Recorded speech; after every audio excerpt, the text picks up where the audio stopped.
നമസ്തേ. Doctor Mary George എന്നൊരു സാമ്പത്തിക വിദഗ്ധയെ നിങ്ങളറിയും. അവർ സാമ്പത്തിക കാര്യങ്ങൾ വിശകലനം ചെയ്തുകൊണ്ട് സ്ഥിരമായി വീഡിയോകൾ പല ചാനലുകളിലും അപ്ലോഡ് ചെയ്യാറുണ്ട്. പ്രധാനപ്പെട്ട ഒരു ചാനൽ എന്ന് പറഞ്ഞാൽ പ്രൈം വിറ്റ്നസ്. അവരാണ് മേരി ജോർജിൻ്റെ വീഡിയോകൾ അപ്ലോഡ് ചെയ്യാറുള്ളത് സാധാരണഗതിയിൽ. ഇന്ന് ഞാനൊരു വീഡിയോ കണ്ടു. അത് പക്ഷേ 8-9 മിനിറ്റ് നീളമുള്ള ഒരു ഒറിജിനൽ വീഡിയോ ഉണ്ട്. അത് ഞാനൊരു ഫേസ്ബുക്കിലാണ് കണ്ടത്. പക്ഷേ ഞാൻ പ്രൈം വിറ്റ്നസിൻ്റെ ചാനലിൽ പോയപ്പോഴത്തേക്ക് അത് ചുരുക്കി ഒരു 2.5 മിനിറ്റ് വീഡിയോ ആക്കി അവർ മാറ്റിയിട്ടുണ്ട്. ഇപ്പോൾ ആ 2.5 മിനിറ്റ് വീഡിയോ ആണ് ഇപ്പോൾ ആ ചാനലിൽ ലഭ്യമായിട്ടുള്ളത്. അതിൽ അവർ സാമ്പത്തിക കാര്യങ്ങളെക്കുറിച്ചൊന്നും അല്ല പറയുന്നത്. അവർ മോദി വിരോധം വിളമ്പുകയാണ് അതിൽ കൂടി. മോദിയോടുള്ള വ്യക്തിപരമായ വിരോധം കൊണ്ട് അടിസ്ഥാനരഹിതമായ കാര്യങ്ങൾ ഉന്നയിച്ച് ചൂണ്ടിക്കാണിച്ച് അദ്ദേഹത്തെ അപഹസിക്കുക. ഈ ഒരു നിലപാടാണ് അവർ ഈ വീഡിയോയിൽ ചെയ്തിട്ടുള്ളത്. ഞാൻ ഇന്ന് കണ്ട വീഡിയോയിൽ, പ്രൈം വിറ്റ്നസിൽ കണ്ട 2.5 മിനിറ്റ് വീഡിയോയിൽ ചേരിക്കുന്നത്. ഞാൻ മറ്റേതും കണ്ടു. അതിനകത്ത് കുറച്ചുകൂടെ കൂടുതൽ കാര്യങ്ങളുണ്ട്. അവരെ ഇപ്പോൾ അസ്വസ്ഥയാക്കിയിരിക്കുന്നത് മോദിയുടെ പടം റേഷൻ കടകളിൽ വെക്കണം എന്ന് പറഞ്ഞതാണ്. അങ്ങനെ വെക്കാൻ പാടില്ല, ഇതാണ് അവർ പറയുന്നത്. അത് അവരുടെ അഭിപ്രായം, നമുക്കത് മാനിക്കാം. പക്ഷേ എന്തുകൊണ്ട് വെക്കാൻ പാടില്ല? അവർ ചോദിക്കുന്നത് പറഞ്ഞാൽ ഇതൊന്നും മോദിയുടെ പൈതൃക സ്വത്തെടുത്തല്ല ഈ റേഷൻ തരുന്നത്. അത് ഇന്ത്യക്കാരായിട്ടുള്ള കോടിക്കണക്കിന് ജനങ്ങളുടെ വകയാണ്. അപ്പോൾ അവർ അദ്ദേഹത്തിൻ്റെ ഫോട്ടോ വെക്കേണ്ട കാര്യം എന്താണ്? ഇതാണ് അവർ ചോദ്യം.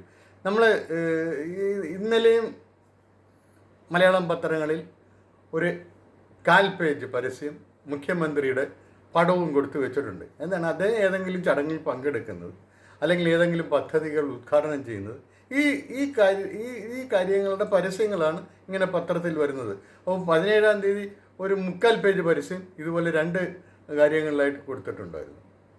ഇത് എന്തിന്? ഇതൊക്കെ ഈ പദ്ധതിക്കോ പരിപാടിക്കോ പൈസ ചിലവാക്കുന്നത് പിണറായിയുടെ പൈതൃക സ്വത്തിൽ നിന്നാണോ? അല്ലല്ലോ. അപ്പം ഡോക്ടർ മേരി ജോർജ് അതിനെയും ചോദ്യം ചെയ്യണം. അദ്ദേഹത്തിൻ്റെ ഫോട്ടോ വെച്ച് എന്തിന് പരസ്യം കൊടുക്കുന്നു? ആ ചോദ്യം ചെയ്യണ്ടേ? ഡോക്ടർ മേരി ജോർജ്, ഇതൊക്കെ ഇവിടെ സർവ്വസാധാരണമാണ്. അതിനകത്തൊന്നും യാതൊരു കുഴപ്പവുമില്ല. കാരണം എന്ന് പറഞ്ഞാൽ ഒരു ഭരണാധികാരി അദ്ദേഹം ചെയ്യുന്ന കാര്യങ്ങൾ ജനങ്ങളെ അറിയിക്കാനായിട്ട് ചില പരസ്യ മാർഗങ്ങൾ സ്വീകരിക്കുന്നുണ്ട്, പരസ്യപ്പെടുത്തലുകൾ സ്വീകരിക്കുന്നുണ്ട്. അതിലൊന്നാണ് റേഷൻ കടയിൽ മോദിയുടെ പടം വെക്കുന്നതും അരിച്ചാക്കിൽ അദ്ദേഹത്തിൻ്റെ പടം വെക്കുന്നതുമൊക്കെ.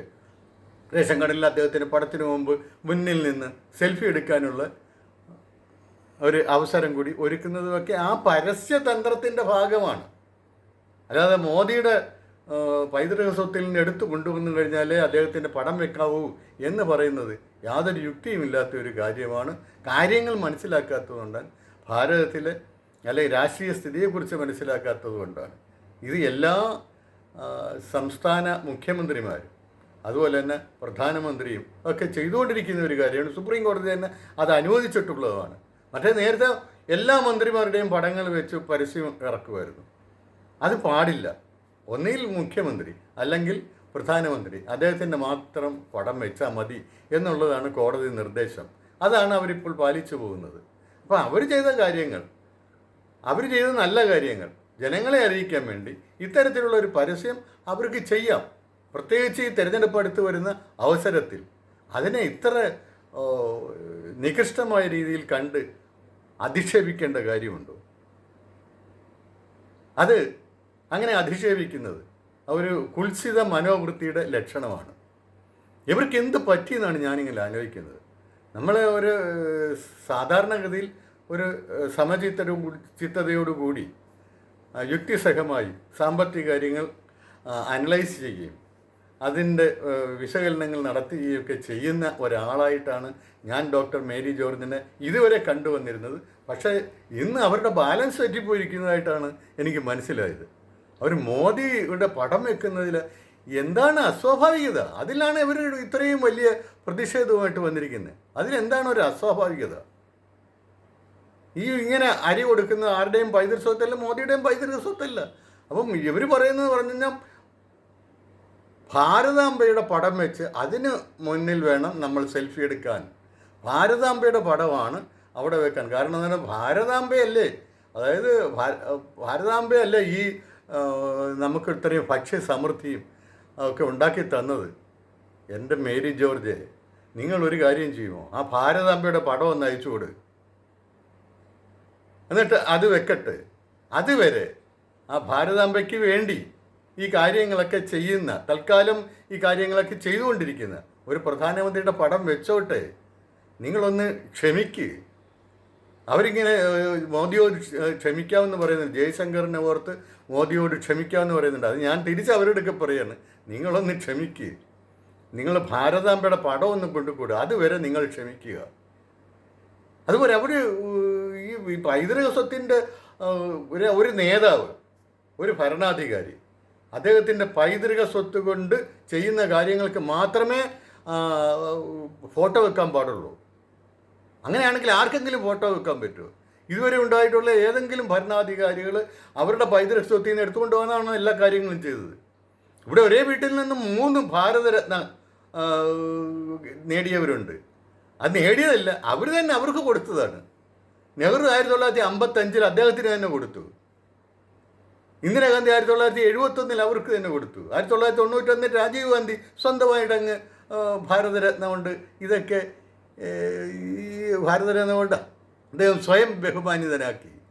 ഇതൊക്കെ അവരുടെ പൈതൃക സ്വത്ത് കൊണ്ട് ചെയ്ത കാര്യങ്ങൾക്കുള്ള അംഗീകാരമായിട്ടാണോ നൽകിയത്? ഡോക്ടർ മേരി ജോർജ് എന്ത് പറയുന്നു? നിങ്ങളുടെ യുക്തി ബോധം കടം വെച്ചോ, വല്ലവരും കടം കൊടുത്തോ, പണയം വെച്ചോ, വല്ലവർക്കും വേണ്ടി ഇങ്ങനെ വായിട്ടലയ്ക്കാൻ? എന്തൊരു ദയനീയമായ ഒരവസ്ഥയാണ്. എന്നിട്ട് മോദി അന്താരാഷ്ട്ര തലങ്ങളിൽ അറിയപ്പെടുന്നത് അല്ലെങ്കിൽ വലിയ സ്വീകാര്യത നേടിയതൊക്കെ മോദിക്ക് അത് അങ്ങനെ ചെയ്തു കൊടുത്തത് മോദിയുടെ വലിയ കഴിവുകൊണ്ടൊന്നും അല്ല എന്നുള്ളതാണ് അവരുടെ അഭിപ്രായം. അദ്ദേഹത്തെ ആ രീതിയിലാക്കിയത് ജയശങ്കർ എന്ന ഉദ്യോഗസ്ഥനായിരുന്നു. ജയശങ്കർ എന്ന വ്യക്തിയാണ് ഇപ്പോഴും മുൻ IFS ഓഫീസറും വിദേശകാര്യ മന്ത്രി. അദ്ദേഹത്തിൻ്റെ ശ്രമഫലമായിട്ടാണ് മോദി ഇത്തരത്തിലുള്ള ഒരു വലിയ സ്ഥാനം അന്താരാഷ്ട്ര തലത്തിൽ നേടിയത് എന്നാണ് ഡോക്ടർ മേരി ജോർജ് പറയുന്നത്. ഓക്കെ, ആയിക്കോട്ടെ. ഒരു ഒരു പ്രധാനമന്ത്രിയുടെ എല്ലാ നീക്കങ്ങളിലും ഉദ്യോഗസ്ഥന്മാർ പങ്കെടുക്കും. അതിൻ്റെയൊക്കെ ക്രെഡിറ്റ് ഉദ്യോഗസ്ഥന്മാർക്ക് കൊടുക്കുകയാണ് ചെയ്യേണ്ടത്, നേതാവിനല്ലേ കൊടുക്കേണ്ടത്. ഏതെങ്കിലും കോട്ടം വന്നാലോ അതും നേതാവിന് തന്നെയാണ് വരുന്നത്.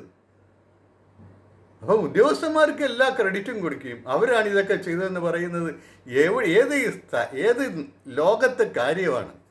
എന്ത് യുക്തിയാണ്, എന്ത് സാമാന്യബോധമാണ് അതിനകത്തുള്ളത്? ഡോക്ടർ മേരി ജോർജിന് ആ സാമാന്യബോധം തന്നെ ഇല്ലാതായിരിക്കുന്നു.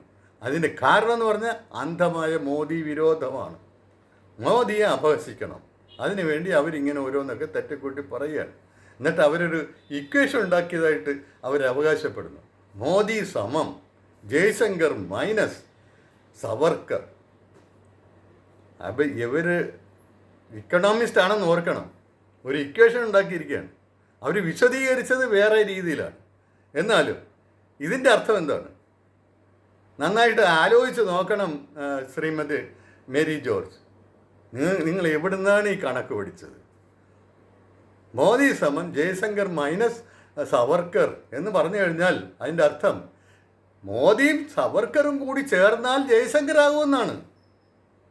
മാത്തമാറ്റിക്സ് അറിയാവുന്ന ആളുകൾക്കെല്ലാം അതറിയാം, അത് മനസ്സിലാകും. നിങ്ങൾ അതാണോ സത്യം? ആണെങ്കിൽ നിങ്ങൾ പറ. ഇങ്ങനെ പൊട്ടത്തരം വന്നിരുന്ന് ചാനലുകളിൽ വന്നിരുന്ന് പറഞ്ഞ് അത് പ്രസിദ്ധീകരണത്തിന് കൊടുത്തിട്ട് വലിയ ആൾ കളിക്കുന്നത് ശരിയല്ല. മോദി വരുന്നതിന് മുമ്പ് മോദി എന്ത് ചെയ്തു? 10 കൊല്ലമായിട്ട് ഒന്നും ചെയ്തിട്ടില്ലെന്നാണ് ഈ സാമ്പത്തിക വിദഗ്ധർ പറയുന്നത്. അദ്ദേഹം ഒന്നും ചെയ്തിട്ടില്ലേ? നിങ്ങൾ ഈ നാട്ടിലിറങ്ങി പറയരുത്. നിങ്ങൾ കോടിക്കണക്കിനായിട്ടുള്ള സാധാരണ ജനങ്ങൾ നിങ്ങളെ കാർക്കിച്ചു തുപ്പും. കാരണം മോദി ഭരണത്തിൽ 2014 ഭരണത്തിൽ വരുമ്പോൾ ആദ്യം ചെയ്ത ഒരു കാര്യം ഇവിടെ ജൻധൻ അക്കൗണ്ട് ഉണ്ടാക്കി. എന്തിനാണ്?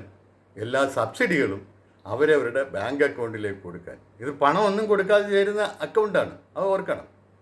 എന്നിട്ട് LPGയുടെ സബ്സിഡി ഈ അക്കൗണ്ടുകളിലേക്ക് മാറ്റാൻ തുടങ്ങിയതോടുകൂടി സംഗതി അങ്ങ് എല്ലാ കള്ളത്തരങ്ങളും പൊളിഞ്ഞു. അതുവരെ ഇടനിലക്കാർ തട്ടിയെടുത്തുകൊണ്ടിരുന്ന 75,000 കോടിയോളം രൂപയാണ് ഖജനാവിന് ലാഭിക്കാൻ കഴിഞ്ഞത്. നിങ്ങളത് കാണുന്നില്ലേ? ഇതൊരു നേട്ടമല്ലേ? ഒരു ഭരണാധികാരിയുടെ വലിയൊരു നേട്ടമല്ലേ? അത് കാണാൻ നിങ്ങൾക്ക് കഴിയുന്നില്ല. ഒരു സാമ്പത്തിക വിദഗ്ധയായിട്ടും നിങ്ങൾക്ക് കഴിയുന്നില്ലേ? അങ്ങനെ സേവ് ചെയ്ത പണം കൊണ്ടാണ് പിന്നീട് ശുചിമുറി നിർമ്മാണവും പിന്നെ വീടുകളിൽ കുക്കിംഗ് ഗ്യാസ് വിതരണവും പാവങ്ങൾക്ക് കുക്കിംഗ് ഗ്യാസിന് കണക്ഷൻ നൽകിയത്, അതുപോലെ ഇലക്ട്രിക് കണക്ഷൻ നൽകിയത്. ഇതെല്ലാം ചെയ്ത് ജൽ ജീവൻ മിഷൻ, ഇപ്പം ജലം പൈപ്പ് കണക്ഷൻ നൽകുന്നത്.